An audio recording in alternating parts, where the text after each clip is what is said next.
kufikia uchambuzi huo. Lakini pia tuna mawaziri tofauti hapa, yuko waziri wa TAMISEMI, tuna waziri wa fedha, lakini mbele pia tuna viongozi wengine wa chama ambao wamekuja kushiriki tukio hili. Kwa hiyo ndugu waandishi, naomba tuwe watulivu na tusikilize kwa makini, na wakati wa maswali tutauliza. Habari za asubuhi, japo tunaingia mchana sasa. Nawashukuru sana waandishi, lakini pia na wanachama waliotokeza hapa. ACT Wazalendo, taifa kwanza, leo na kesho. Kama ambavyo tunafahamu, ACT Wazalendo tumekuwa na utamaduni wa kufanya uchambuzi wa ripoti ya mdhibiti na mkaguzi mkuu wa hesabu za serikali, na kwa kipindi cha karibu miaka 8 sasa, na karibu miaka 10 sasa tumekuwa tukifanya kazi hii, na mwaka huu tunafanya uchambuzi wa 4 katika serikali ya awamu ya 5, kwa maana ya kuchambua ripoti 4 za CAG ikiwemo ripoti ya mwaka huu. Kwa hiyo uchambuzi huu ni muhimu sana, kwa sababu pamoja na kufanya uchambuzi, lakini pia tutajaribu kuona yapi yamefanyiwa kazi na hali halisi ya utekelezaji wa maoni tuliyoyaona na dhana ya uwajibikaji wa serikali katika kipindi cha miaka 4, na kwa hiyo kufanya tathmini, na tunaamini tutatoa pia mwongozo wa nini kinapaswa kufanya katika kipindi hiki, ambao mwaka huu tunafahamu sote kwamba ndio mwaka ambao wananchi wanapata nafasi ya kuiwajibisha serikali yao kwa kuifanyia tathmini ya kina juu ya namna iliyofanya kazi.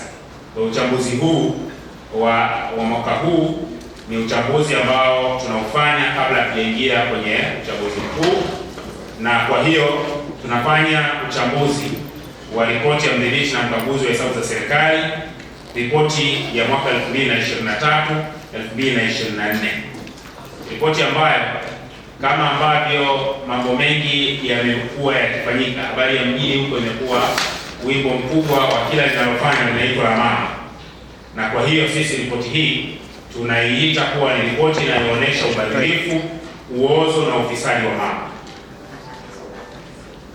Leo kama mnavyofahamu, tarehe 16 Aprili mwaka 2024, mdhibiti na mkaguzi mkuu wa hesabu za serikali Bwana Charles Kichere alitoa taarifa yake ya ukaguzi wa mapato na matumizi ya fedha za umma kwa mwaka wa fedha wa 2023-2024 bungeni, baada ya kuikabidhi kwa rais mwishoni mwa mwezi Machi mwaka huu. ACT Wazalendo tumeisoma, kuipitia na kuichambua taarifa husika kwa lengo la kuitumia ili tusaidie kutimiza wajibu wetu wa kuisimamia serikali kama chama mbadala nchini. Katika uchambuzi wetu tumeona zipo hoja nyingi za ukaguzi zinajirudia mwaka hadi mwaka. Aidha, katika uchambuzi wa miaka 3 kwa maana ya 2020-2021, 21-22, 22-23 na sasa 23-24 tuliibua hoja 40 kutoka katika ripoti ya mdhibiti na mkaguzi mkuu wa hesabu za serikali, na tumeona hoja nyingi zikijirudia na hakuna hatua za msingi zinazofanywa kuwawajibisha wahusika, wakati ambao bunge la CCM limehalalisha ndoa yake na serikali na kuamua kusaliti majukumu yake ya kikatiba ya uwakilishi wa wananchi na kuisimamia serikali.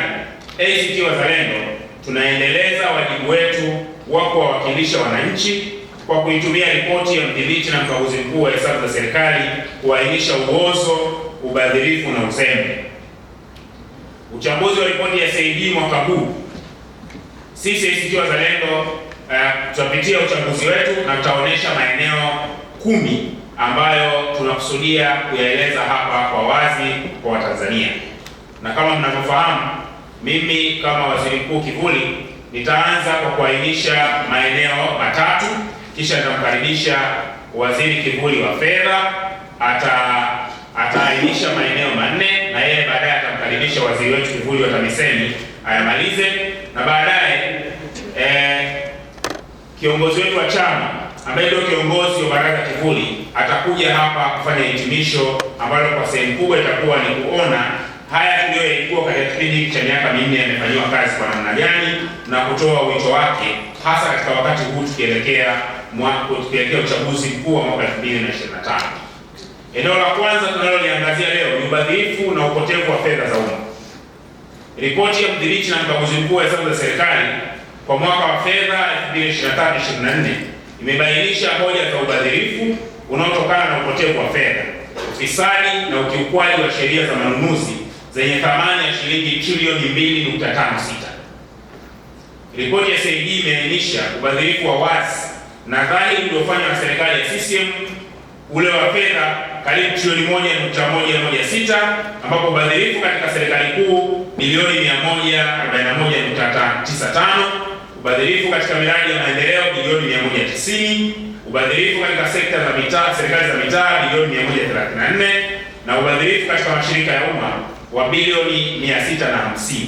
Maki hizi ni hoja ambazo ni moja kwa moja fedha zimeibiwa. Ziko hoja zingine zinazofanya ubadhirifu wote, ambapo unaona kama fedha zimepelekwa kwenye matumizi yasiyotarajiwa ambayo hayakupangwa na maeneo mengine, lakini hizi ni fedha ambazo CAG anaonyesha zimeibiwa moja kwa moja. Na kama tunavyofahamu, miaka yote imekuwa ripoti hizi zikitolewa, lakini hakuna uwajibikaji. Katika ubadhirifu huu, ripoti ya CAG inaonyesha kwamba takriban bilioni 506 pekee ya ubadhirifu unatokana na matumizi yasiyo na tija na ukusanyaji wa mapato nje ya mfumo wa kielektroniki.